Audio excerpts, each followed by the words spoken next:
começa mais um podcast, o único. Gente, hoje eu estou com uma presença incrível, adorei te conhecer, eu conheci ela hoje, conheci ela agora aqui.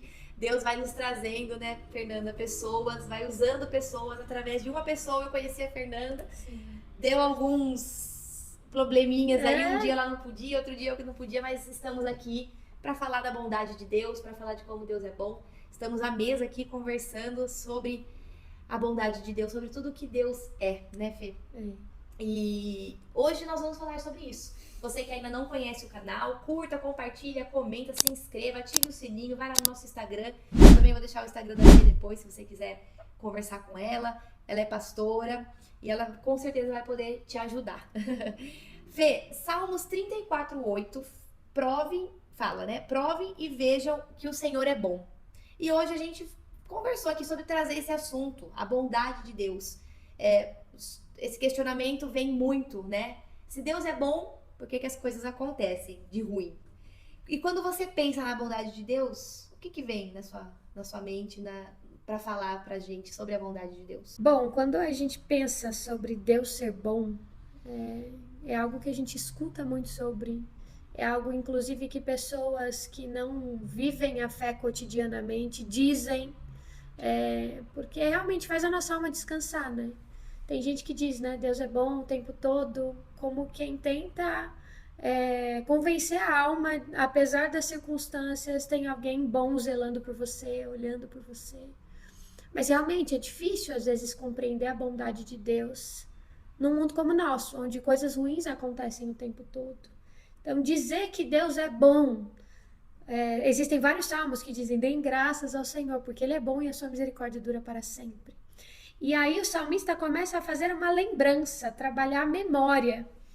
Então, falar sobre a bondade de Deus necessariamente é trabalhar a memória, não olhar para a circunstância atual de dificuldade ou para as perguntas sem respostas, mas lembrar no passado de tudo que Deus já fez, né? A bondade de Deus está impressa no mundo, está impressa na criação, está impressa no fôlego de vida que a gente tem, está impressa nos pequenos detalhes da vida que muitas vezes passam desapercebidos porque a gente está pensando em outras coisas, mas que revelam a bondade de Deus, né?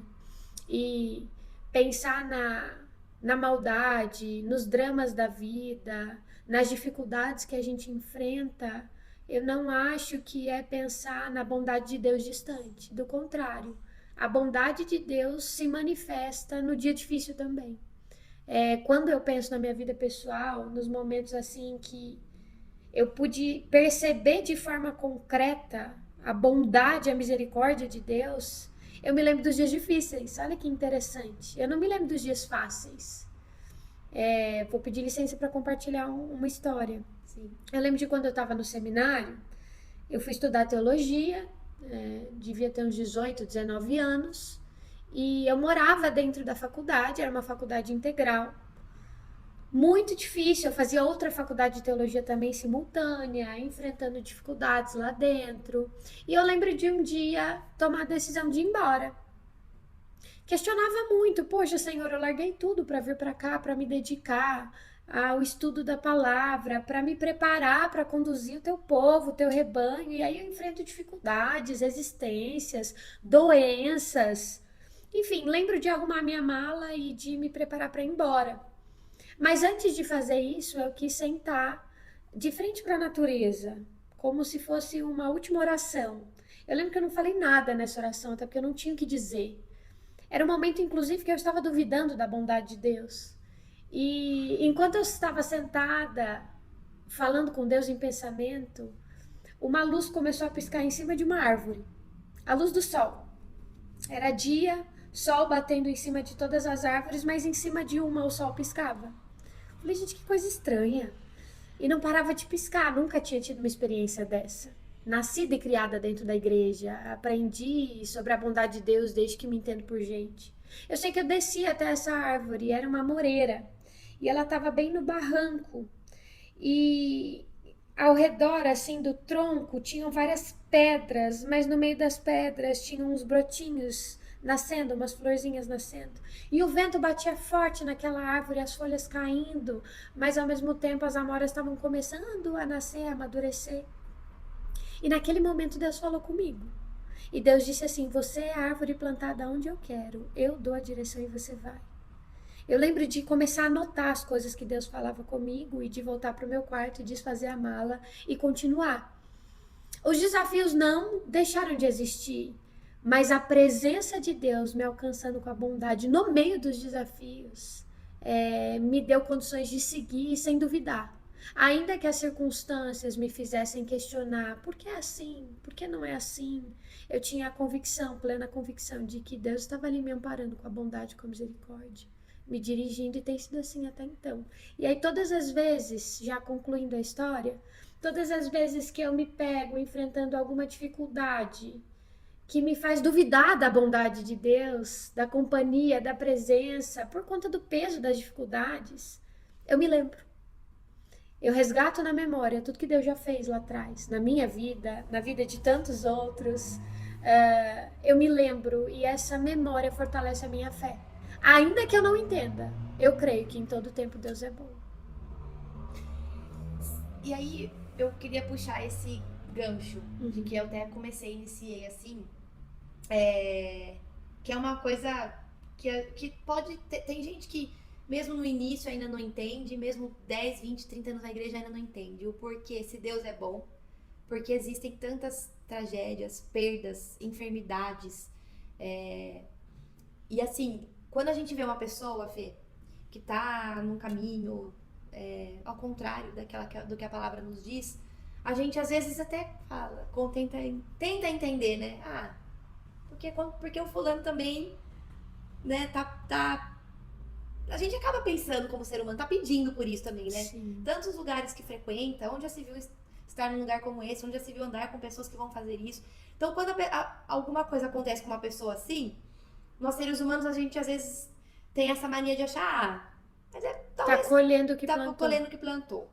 Então tem essa questão, mas também tem a questão de uma pessoa que está na igreja, de que está buscando, de que está lendo, de que está e acontece uma desgraça, né, ou alguma coisa.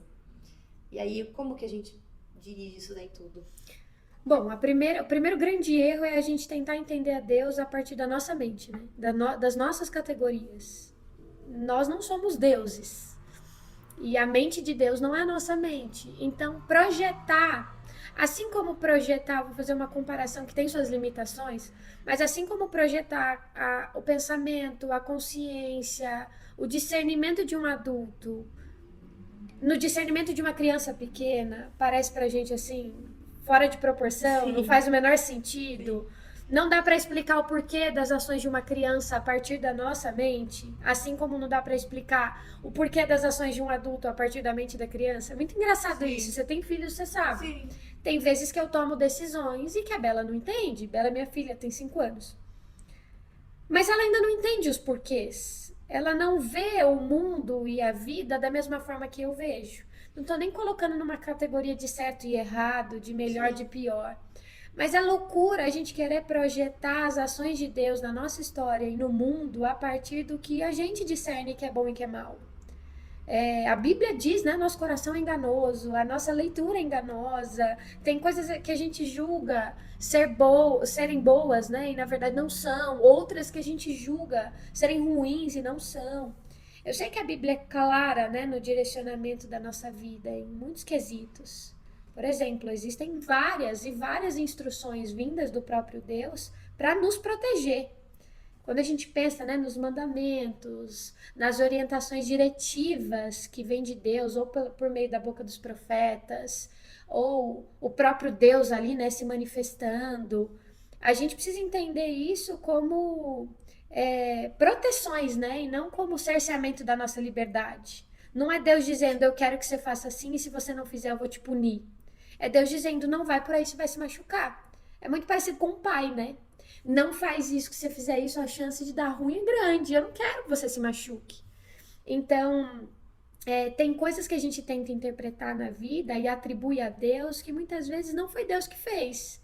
É consequência da ação humana. Seja nossa, seja de outras pessoas, enfim. Atribuir a Deus tudo de ruim que nos acontece é muito perigoso.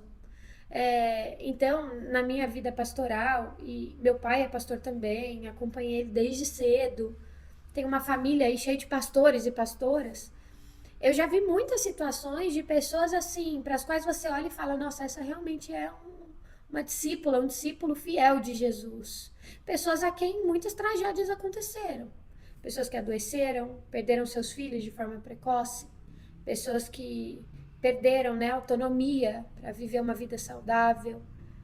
Você olha e pensa assim, não faz sentido, enquanto outras, né, que no nosso julgamento, no nosso olhar mereciam essas punições, né? Porque a gente Sim. olha Deus como um pai malvado que tá lá de cima olhando quem eu vou punir hoje, quem eu vou abençoar. Mas a ação de Deus em nossa direção não corresponde àquilo que a gente faz ou não faz. Porque, gente, louco é quem acredita que merece algo de bom de Deus. Percebe? Quando eu me coloco ao lado de outra pessoa e julgo que Deus precisa me abençoar por conta da minha conduta e precisa amaldiçoar o outro por conta da conduta do outro, percebe como eu estou me enxergando como superior? Sim. Então a gente faz uma escala, né, de coisas ruins. Então o outro que frequenta esse lugar, poxa, merece ter consequência X. Eu que estou todos os dias na igreja buscando a Deus, eu dou meu dízimo, ou sei lá, eu mereço ter consequência Y. Mas a lógica de Deus não é essa, é muito claro para nós. A Bíblia deixa muito claro que Deus não nos recompensa dessa forma. Se assim fosse, a nossa recompensa seria a morte. Mas não, não é assim que Deus age. Então, coisas ruins acontecem a pessoas boas e coisas boas acontecem a pessoas ruins. E compreender, discernir isso completamente é querer ter a mente que só Deus tem. Então, para mim, tem coisas que a gente precisa descansar na certeza de que Deus é bom. E muitas vezes a gente acha que uma fé profunda, uma fé inabalável, uma fé madura é a fé que não se questiona. Isso é mentira. Ah, uma fé profunda se questiona. Jesus, no momento de maior dor e sofrimento, questiona: Senhor, por que me abandonaste? Se possível, afasta isso de mim. Contudo, ainda que eu não entenda, Jesus sendo homem e Deus, ainda que eu não entenda, seja feita a tua vontade. Então, assim, eu não estou entendendo nada. Mas no meio da minha dúvida, a minha escolha é confiar que o Senhor é bom e sabe o que está fazendo. Então, eis-me aqui, que se cumpra conforme a tua vontade. Sim. Teve até também uma pregação sobre isso que eu assisti esses dias, mas já passei por situações assim. Eu acho que até eu mesma já cheguei a questionar de uma forma assim, que foi quando eu via coisas boas acontecendo a pessoas ruins e eu me questionei, mas então por que seguir esse Deus? Por que renunciar tantas coisas? Por que ter que deixar tantas coisas? Por que não fazer mais isso? Se o fulaninho ali que tá fazendo tudo de errado tá acontecendo coisa boa com ele. E esse é um questionamento mesmo, né? Sim, mas aí você vê essa lógica. Acho que todo mundo já pensou isso em algum momento, né? Mas se você, se eu, se qualquer outra pessoa, você que está assistindo, entende que servir a Deus é ter garantias de benfeitorias para você, não siga. Todo mundo que seguiu a Jesus passou por muita dificuldade e muito sofrimento.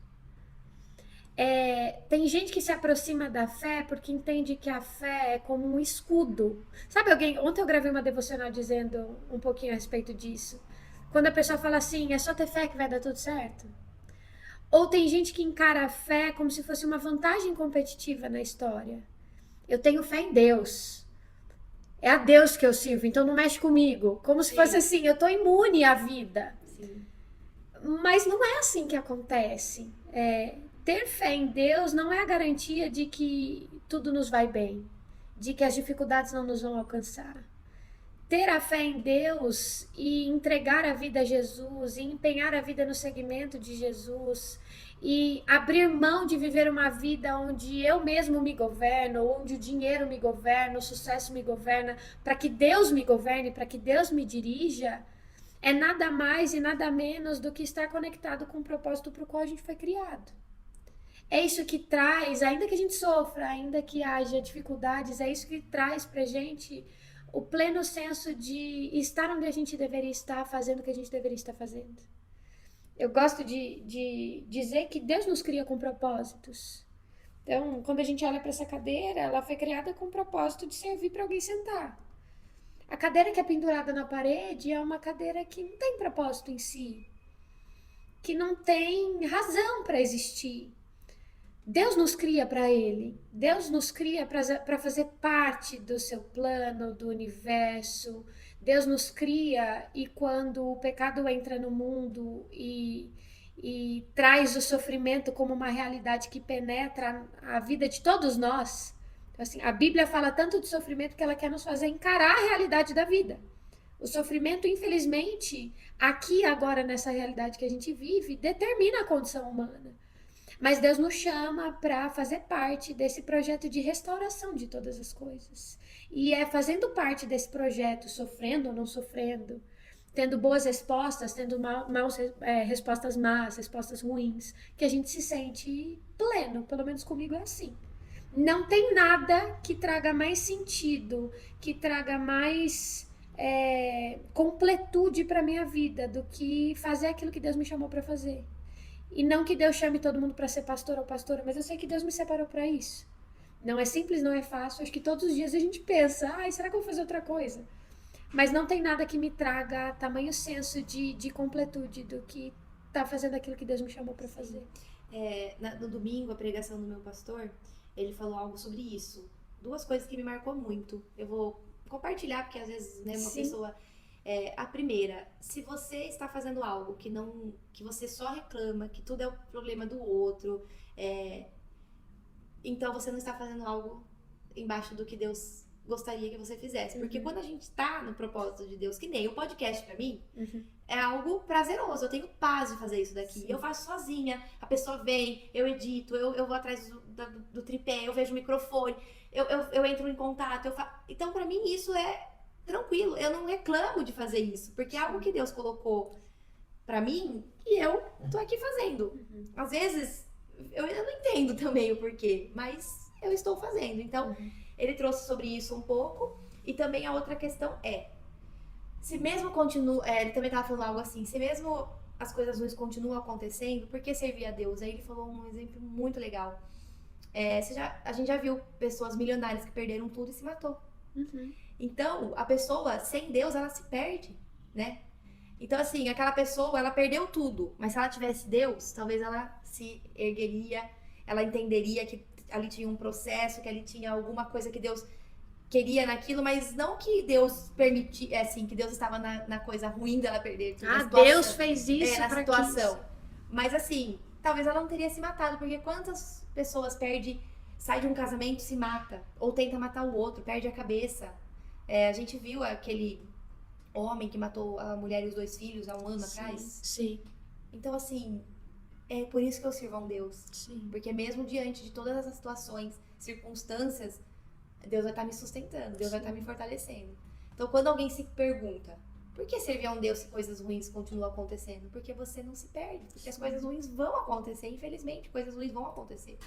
E acho que tem que mudar um pouquinho a lógica, né?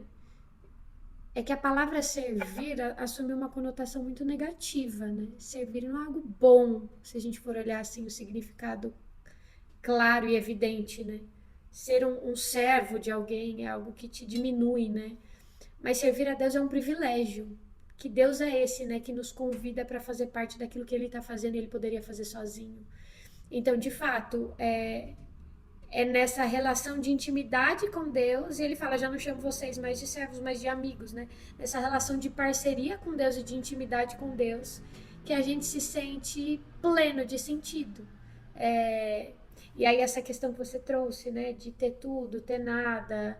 Eu gosto de uma frase que diz, tudo sem Deus não é o suficiente, nada com Deus é o bastante. Porque realmente, você pode ter tudo. E mais uma vez, me valendo da experiência pastoral, eu visito várias pessoas em várias situações, realidades distintas, e eu nunca vi gente tão desgraçada quanto aquelas que estão afastadas de Deus e tem tudo. É um sofrimento, assim, absurdo. Não tô querendo dizer que sofre mais quem é pobre, quem é rico, acho que... Você tá falando da presença a gente não dá... É difícil eu querer dar nota e tamanho pra sua dor, né? Só você sabe. Sim. Essa coisa de hierarquizar a dor do outro, eu acho que é um grande equívoco, uma violência até. Mas ter tudo sem Deus, sem estar conectado com Deus, sem servir a Deus, sem estabelecer uma relação de intimidade com Deus, nunca vai ser o bastante. Então também, às vezes, o ter tudo pode nos levar para longe, né? Porque quem tem tudo sente que é dono do mundo, né? É dono de si. Então as riquezas na Bíblia, elas não são vistas como algo positivo. Elas são vistas como um empecilho. Lembra quando Jesus diz, é mais fácil passar um camelo pelo buraco de uma agulha do que um rico entrar no reino dos céus. Quer dizer que Jesus não gosta de gente rica? Não, mas o dinheiro, o sucesso, o poder se tornam deuses na nossa vida. E aí a gente vive segundo os critérios deles. É mais fácil eu viver sem Deus do que se viver sem isso. É por isso que o jovem rico vai embora. Porque o jovem rico, ele está disposto a seguir Jesus, mas sem abrir mão daquilo que ele construiu, do patrimônio que ele conquistou. Quer dizer que Deus quer que você agora venda tudo, a sua casa, e distribua? Não, não é essa a questão. Mas Jesus sabia que o coração daquele homem não estava no serviço a ele, mas nas coisas que ele havia conquistado. E sobre a questão de se matar, né? Tem essa questão da saúde mental. Tá, não dá para espiritualizar tudo. Sim. Então tem gente que sofre doenças na mente mesmo, que precisam de tratamento, de remédio, de médico. Sim. E que cometem, a gente não fala mais cometer suicídio, né? É um termo que já está desatualizado. A gente fala morreu vítima de suicídio. Acho que tem casos e casos, mas o suicídio não como algo consciente. Não é algo que a pessoa falou, não, eu quero, eu vou, eu faço. Mas como fruto de uma doença e do desejo não de se livrar da vida, mas da dor. Então tem coisas e coisas, mas de fato a ausência de Deus nos adoece, nos tira de nós. Não existe vida longe de Deus, existe sobrevivência, existe uma subvida, mas não tem como ter vida longe de Deus. Não. Hoje eu vejo como eu era, eu falo, como que era? Eu fico me questionando, como eu era? Como eu conseguia? Tantas coisas assim, buscava em tantos lugares. Vocês imaginam o que eu tô falando? Buscava em resgatar coisas, resgatar passado, resgatar não sei o quê. E eu ficava buscando e tava ali. Tava aqui, era só abrir meu coração, falar, Jesus, entra e faça o que você tem que fazer. Fê, e pra gente quase encerrar, gente, quase. Mas a gente não sabe se o Espírito Santo quer que a gente encerre mesmo sendo conduzidas. O que a cruz nos ensina sobre a bondade de Deus? Falar da cruz, né? A cruz é central para a nossa fé. E na cruz a gente tem a revelação mais profunda a respeito da bondade de Deus. Então, não existe em toda a história humana, na mitologia, enfim, em outras religiões, não existe um Deus que escolhe morrer para salvar os seus. E não só os seus, mas os seus filhos. Um Deus que nos ensina a chamá-lo de Pai. Isso é muito profundo. Então, a cruz, eu gosto de dizer que no alto do Calvário, Deus plantou uma nova árvore da vida. Então, a gente volta lá em Gênesis, onde Deus cria o mundo, cria o ser humano para chamar de família, dá ao ser humano, inclusive, a liberdade de não escolhê-lo, né? É um Deus que realmente ama, não é um Deus que nos coloca dentro de uma cela e fala, você vai me amar sim. Mas um Deus que nos dá a liberdade, que nos ensina e que quando a gente escolhe viver longe dele e viver longe de Deus é viver longe da vida, ou seja, a morte existe, mas não existe, né? Porque a morte é onde Deus não está. Eles caem para fora de Deus quando tomam do fruto da árvore do conhecimento do bem e do mal. E esse Deus não deixa o ser humano à sua própria sorte. Esse Deus vai e caminha ao encontro do ser humano até chegar no alto da cruz e se entregar para que pudesse de volta, né, dar o acesso à vida a todo aquele que quiser. Então, assim, a cruz é a revelação da bondade de um Deus que não nos deixa largados à nossa própria sorte, mas que vai ao nosso encontro e nos dá a chance de recomeçar. Eu estava, inclusive, pregando esses dias sobre essa pergunta que a gente fez. Por que coisas ruins acontecem a pessoas boas, né? E geralmente a gente pensa que nós somos as pessoas boas a quem as coisas ruins acontecem, mas nós somos as pessoas ruins a quem coisas boas acontecem, né? quando você inverte um pouquinho a lógica, a gente entende que nós somos as pessoas ruins cujas coisas boas acontecem, porque Deus é todo bondoso e apesar de nós, vem ao nosso encontro e nos dá a chance de recomeçar. E aí quando a gente fala, né, da justiça de Deus, quando a gente fala, não, Deus é bom, mas ele é justo, sabe? Deus é amor, mas é justiça, como se fossem coisas que se contrapõem. Eu volto no momento em que Jesus é condenado. A gente tem ali Pilatos, a gente tem os sacerdotes, os religiosos, a gente tem a multidão gritando crucificam, e talvez na multidão estivessem ali pessoas que foram alimentadas por Jesus, pessoas que receberam milagres da parte dele, pessoas que ouviram as coisas que ele ensinaram, pessoas inclusive que talvez estivessem no momento em que Jesus entra por Jerusalém, e essas pessoas talvez também disseram, Hosana nas alturas, eis o rei que vem. São essas pessoas que gritam, crucificam, porque vão ganhar algo com isso, né? Foram ludibriadas e abriram mão da verdade para que pudessem ganhar alguma coisa.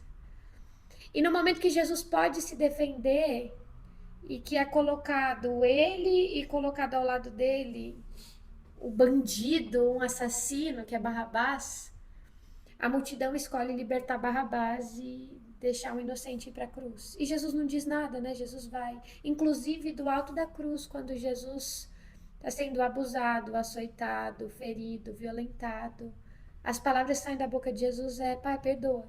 Perdoa porque eles não sabem o que eles estão fazendo. Não é condena. Não é, dá o castigo que eles merecem. É perdoa, eles não sabem o que estão fazendo. E eu fico pensando como é para Barrabás, né? Sair livre. Vendo um homem inocente tomando o lugar dele na cruz e saindo livre para recomeçar a vida, mesmo não merecendo isso. Barrabás somos nós, né? As pessoas ruins que mereciam castigo, mas que por conta de Jesus recebem liberdade e uma nova chance. Até as pessoas que gritavam, condena. Até as pessoas que gritavam, né? Porque a gente fica, nossa, como é que pode ter falado condena? Mas quantas coisas Jesus faz por nós, quantas coisas nos acontecem de bom. Sim. E mesmo assim a gente procura às vezes tampar o olho, fingir que não viu, que é assim, que eu vou fazer do meu jeito, né? Na verdade, a gente se enxerga em todos, né? Em Pilatos, que tenta fazer algo, mas recua porque não quer se comprometer. Ele não quer assumir o risco de defender um inocente. Ele sabe que Jesus é inocente. Ele sabe que Jesus não fez nada. Mas isso custaria talvez a sua posição, isso custaria a sua estima, isso custaria a sua reputação. Então Pilatos lava as mãos. Quantas vezes a gente não lava as mãos? Aí a gente tem, né, os líderes religiosos que estão tão convictos, que estão tão certos da teologia deles, da leitura bíblica deles, que condenam o inocente. A Bíblia não nos leva a crer que eles fizeram isso totalmente consciente. Jesus é realmente o Filho de Deus e a gente vai matá-lo. Eles achavam que eles estavam protegendo a fé, protegendo a religião, protegendo de um fanfarrão que está vindo aqui atrapalhar nosso trabalho. Quantas vezes a gente não faz isso também? Não condena pessoas inocentes, que não se encaixam na nossa forma de pensar. Então, com a Bíblia na mão, a gente fala, você tem que pagar, você tem que ir para longe, você não merece. E quantas vezes a gente não é como a multidão, né? Que é levada pela opinião da maioria. A gente vende a nossa consciência, né?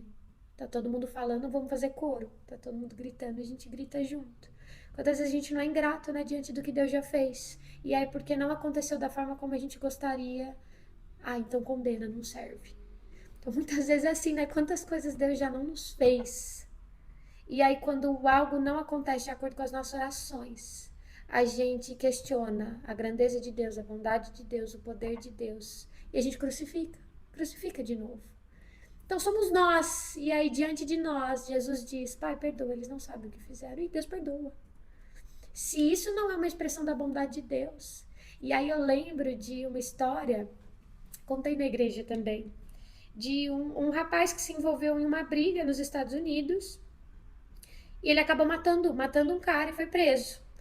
Ele tinha recebido a sua condenação, ele seria executado, estava no corredor ali da morte, esperando, até que a família, os amigos vão até as forças, né, da lei ali, pedir misericórdia, pedir para que ele tivesse direito de perdão.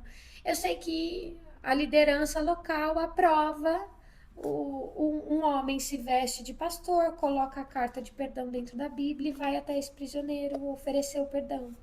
E quando chega o prisioneiro, ele fala: eu quero falar com você, eu tenho uma boa notícia para te trazer. E o prisioneiro diz: não, eu não quero, sai, some daqui. Esse homem insiste, o prisioneiro continua dizendo: não, eu não quero, some daqui, eu vou morrer agora, me deixa em paz. Eu sei que ele vai embora. E aí o carcereiro diz: você é louco? Ele estava com a carta de perdão para te trazer liberdade e você não quis ouvi-lo.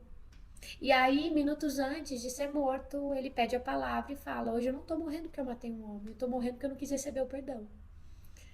Então, às vezes a gente fala, né, da justiça de Deus. A Bíblia diz que ele se entregou para salvar não a Carol, não a Fernanda, mas para salvar o mundo. Não recebe a bondade, a justiça e a misericórdia de Deus quem vira as costas e vai viver de outra forma. Então, a bondade de Deus está aí, para quem quiser receber e experimentar. E quanto mais a gente vive com Deus, experimenta essa vida de intimidade com Ele, mais se torna perceptível a bondade de Deus.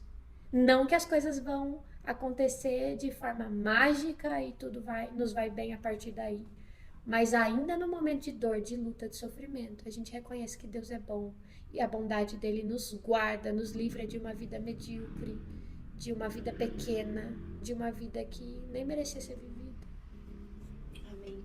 Gente, é tão bom ouvir ela, que eu fico aqui ouvindo, é tão gostoso, né, a gente aprender. E eu queria te agradecer, Fê, porque você aceitou estar comigo aqui, conosco, nesse projeto, agradecer sua vida. E, gente, olha que legal isso aqui. Deus não é bom porque tudo acontece como queremos. Deus é bom porque seu caráter é bom, sua presença é constante e seus propósitos são perfeitos. Nem sempre entendemos o motivo da dor, mas podemos confiar naquele que continua sendo bom em qualquer circunstância. E a Bíblia nos fala, né, Fê? Que Deus está conosco todos os dias. E isso eu pego pra mim, mesmo diante de algum dia que eu falo, por quê? Mas eu sei que Deus tá ali. Sim. E esses dias a minha amiga, uma colega minha amiga, mandou um vídeo de uma prensa. A prensa, prensando pra poder sair o óleo, assim. E a gente é assim. Sim. Nós estamos nessa prensa porque tem tanta coisa que eu falo, Senhor, por quê? Mas isso é o que me faz sair do lugar, é o que me faz, é o que me motiva, porque o ser humano, não sei, a gente precisa um pouquinho desse empurrão, né? Você vê alguém que fica sempre na mesma, que nada mais machuca, nada mais dói, a pessoa não sai do lugar, Sim. né? Então, Deus é bom. Em todos os momentos Ele sabe o porquê de tudo, né? A gente tem que aprender a confiar. E aí, o confiar é outro podcast. A confiança. A confiança em Deus é outro podcast. Mas Salmos 118, 68 vai dizer: Tu és bom e fazes o bem. Ensina-me os teus decretos.